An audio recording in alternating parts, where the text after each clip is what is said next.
doing my best to make you part of us is the rest. Hey, welcome back to Versus the Rest. So today we are with my friend here, Neil Oliver. No, I wish I was his friend. I really like the guy. I wish I spoke as good at English as he does.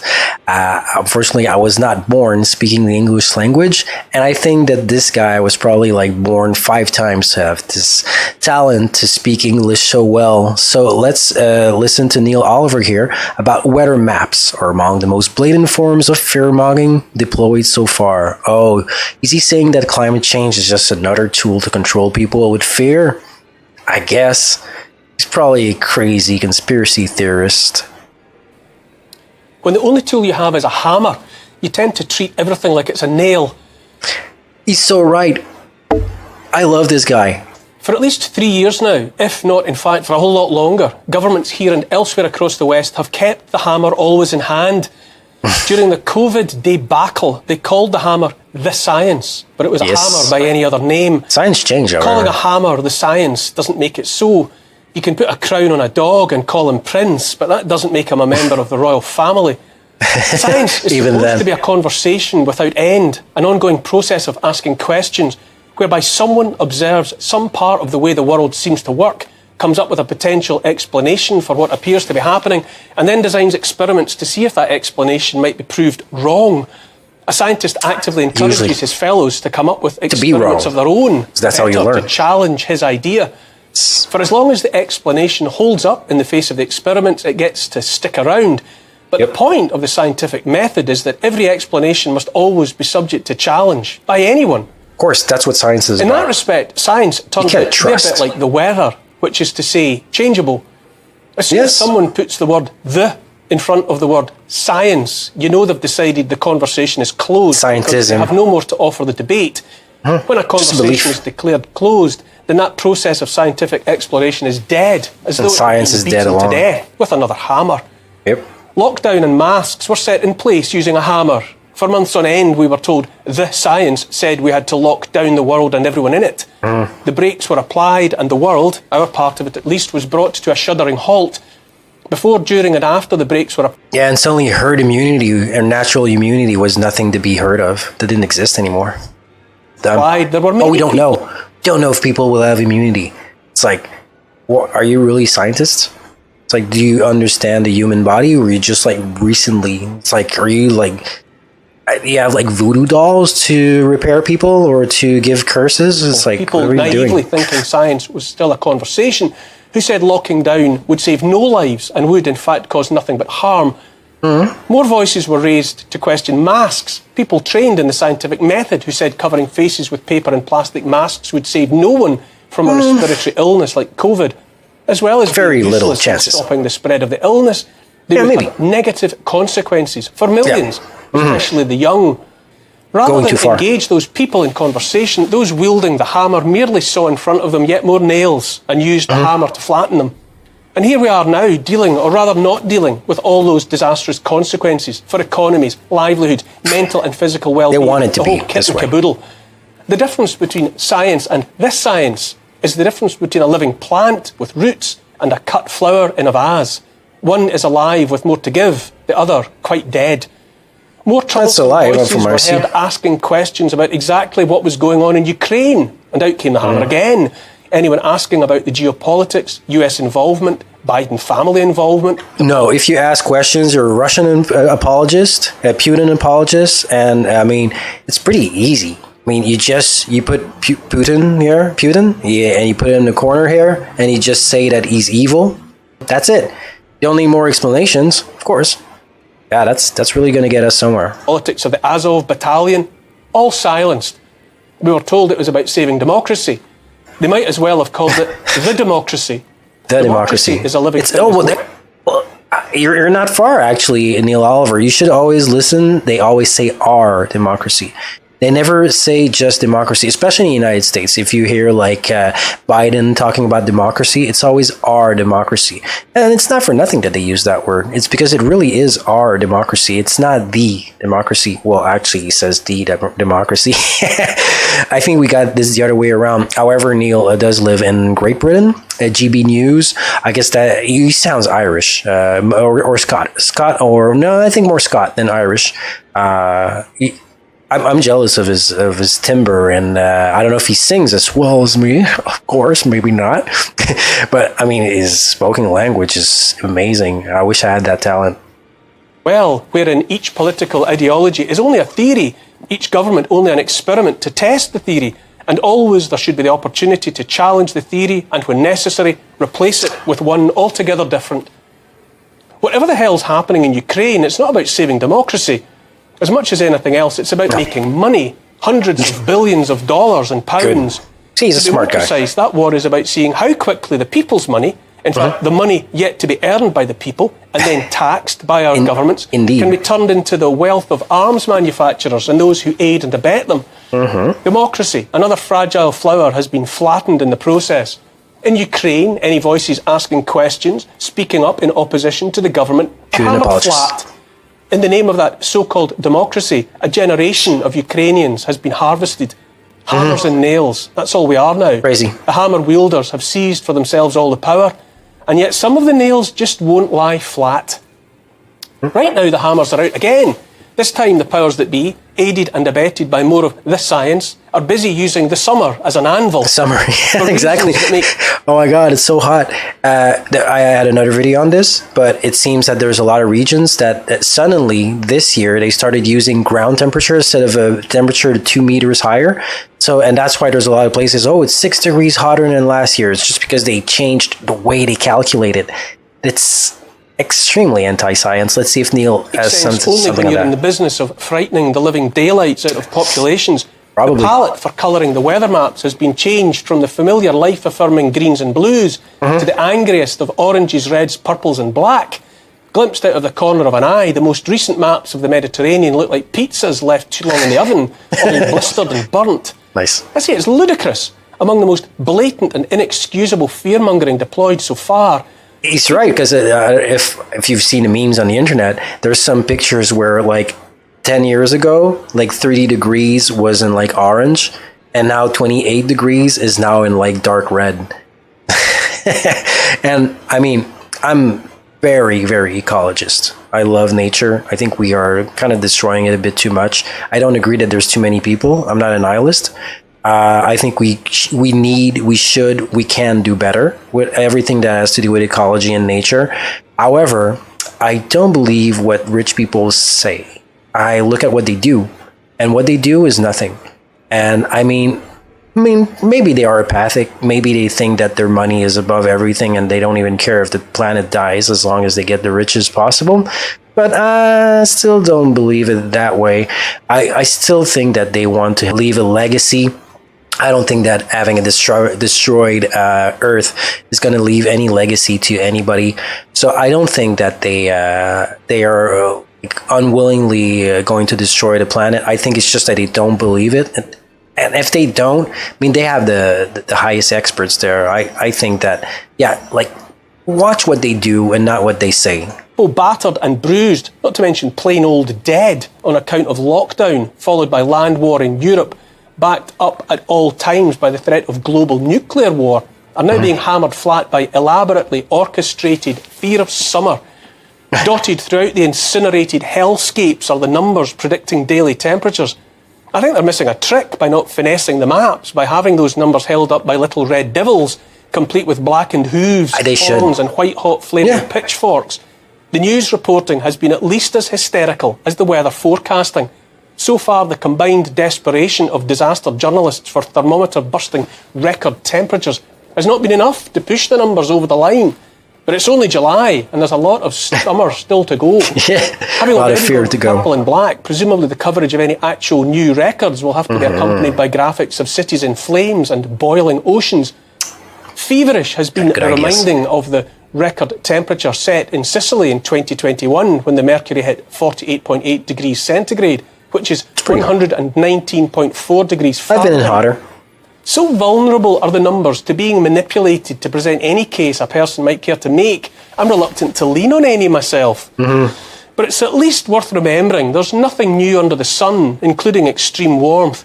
To take but one source, almost at random, Gaillard's Medical Journal, published in New York all the way back in 1884, carried a story about hot weather.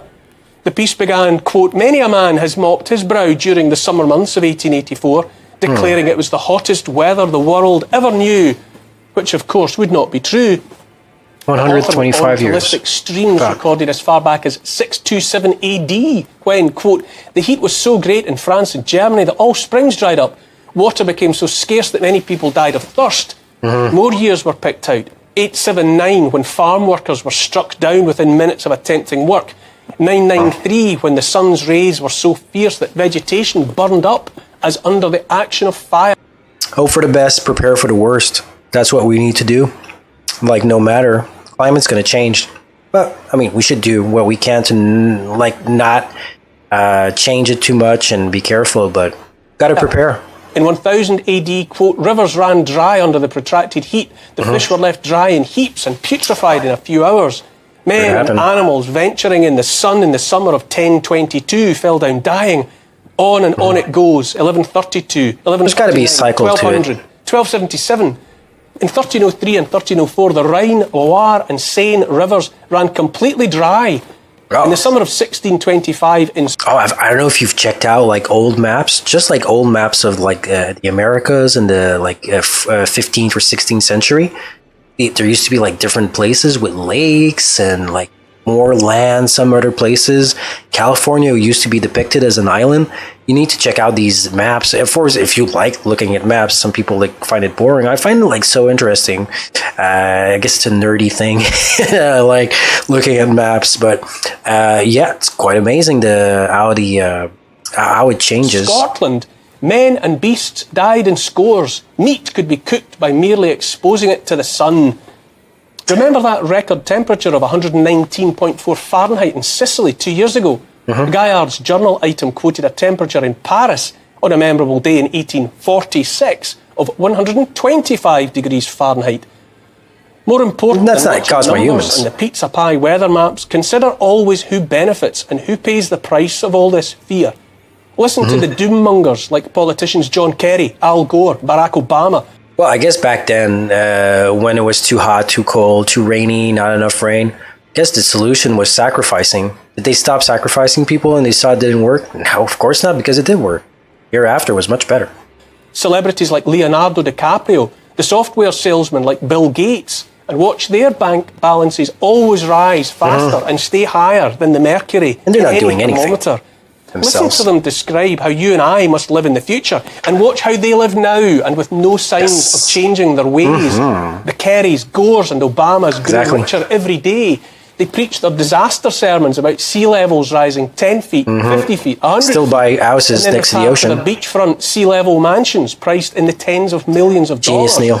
Reassured by the fact banks are still happy to lend money for multi-million-dollar construction projects Exactly. at sea level. Yeah, And if banks are willing to lend them money if they buy houses next to the ocean, they don't believe in climate change. They don't believe that water is going to rise and destroy their properties. Obviously not. insurers are still happy to underwrite the loans for Of decades course. to come. And money talks. A world population made almost 100% safer and our world more livable in the face of weather both hot and cold is being told to give up the cheap, available and reliable fossil fuels that make those better, safer lives possible. Yeah, it's not everybody can afford hydroelectricity. Biden's climate czar recently testified his indignance at being accused of owning a private jet. Then had to listen while the record was made to show his wife sold the family private jet this year in the face of accusations of Kerry climate hypocrisy. Yeah, it was so funny. It was like, I don't own a private jet. Yeah, but your son does and your wife does. Yeah, but it's not me. Hammer that is the science is wielded. Over and over, we're told 97% of scientists agree the world is made hotter by humans burning fossil fuels. But about Less how well much? known is the fact that number was conjured into being by having a team read the abstracts, which is to say just the front pages of nearly 12,000 scientific papers dealing with climate change. of course. 3,896 were judged as blaming humans for the changes. Of course, they're going to talk about it. 7,930 didn't endorse a position. 78 exonerated humans altogether, and the final 40 were unsure. This meant 32.6% of the scientists held humans to blame. Wow. Only when the decision was taken. So, like, out of the people that believe in climate change, there was a certain number, and they just, like, remove all the rest of the numbers. It's sick. Scarred simply to chuck in the bin the nearly 8,000 papers with no position whatsoever was 32.6% magically transformed into 97%. What a scam. How to lie with CO2, statistics. a trace gas in our atmosphere. Crazy. 0.04%. It's crazy. We've been hearing that one. 97% of scientists all agree that climate change is caused by humans. They've been manipulating population so much with that one. I didn't hear it this way, but well, no, actually, I did hear that one about like 8-9 years ago. I've been a climate skeptic and a right-wing extremist conspiracy theorist for a lot of years. No, I'm completely not a right-wing extremist. I'm still very left-wing as far as left what is supposed to mean, and not the left of today.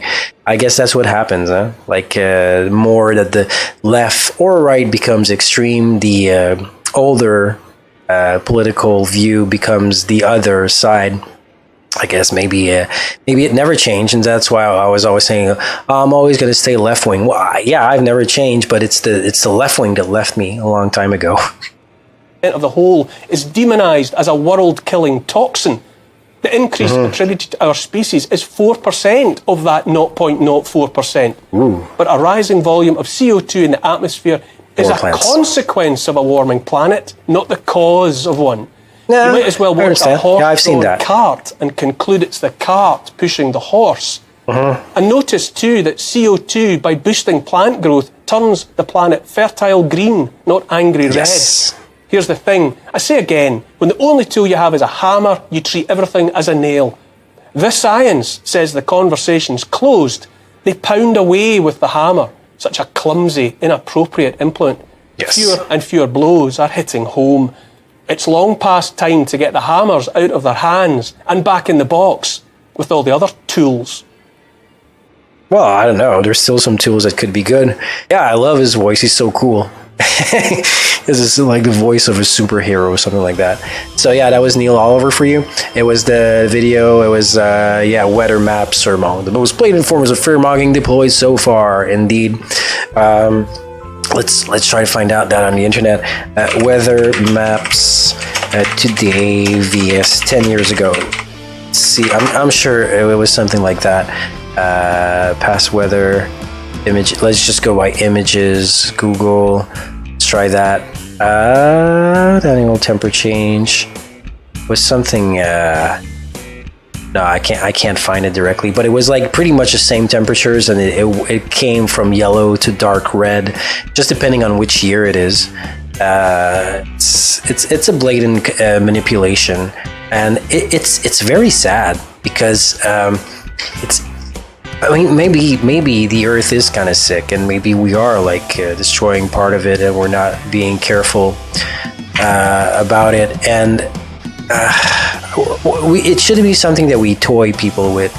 It should be something that we work towards, like saving like everything that has to do with nature, regardless of if we're really creating a problem worldwide about weather, about I don't know, why do they have to play these games? I don't understand. I wouldn't do that with anybody. They're evil. People controlling us this way are just plain evil, and they know it. I guess they like it. Probably like being evil. I don't know, maybe after a while you just get to laugh for hours and you just like it. I don't know. I prefer to be on the side of good. I guess it's just playing too many video games. That's what happens. Okay, and we didn't have like these evil side video games back then. Now it's crazy. You can be the bad guy and people like it. I don't know. I guess playing a role can be cool no matter which side you play it. So okay, I hope you liked this video today. Of course, feel free to comment, to send me more ideas for video. buy my t-shirts, listen to my music, be part of Versus the Rest. And I think step by step we need to fight the corruption, speak truth, and stop corruption when it gets to you. We can't always like fight corruption like up there or anywhere, but when it gets to you, do what you need to do. I don't know if somebody needed to hear this, but I mean, it stops with you. If corruption is gonna pass over you, gonna step on your head as if there was nothing, it's because you're not righteous, and you need to be. You need to be an example for who you are inside, and for everybody else. So yeah, if corruption comes your way, just stop it right there. Even if you seem like as if you end up losing something at that moment, but be sure that life will give it back to you. And if not, when I'll be rich, I will. All right, so talk to you later. We are Versus the Rest. Ciao, ciao.